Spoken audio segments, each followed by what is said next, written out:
দুনিয়াতে যত অদ্ভুত অদ্ভুত প্রশ্ন সব আপনি মুসা আলাহিস সাল্লামের মাথা থেকে পাবেন। বিভিন্ন বিষয়ে আল্লাহরে প্রশ্ন করতেন। সাইয়েদনা মুসা আলাহিস সাল্লাম আল্লাহরে বললেন, আল্লাহ আপনি আমার এমন একটা জিকির শিখাইয়া দেন যে জিকিরটার শব্দ আপনি আর আমি ছাড়া কেউ জানবে না।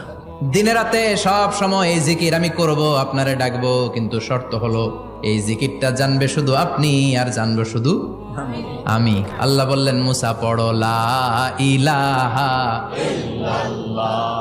মুসা আলাইহিস সালাম কয়, মাবুদ এটা তো জাতীয় জিকির, সবাই জানে।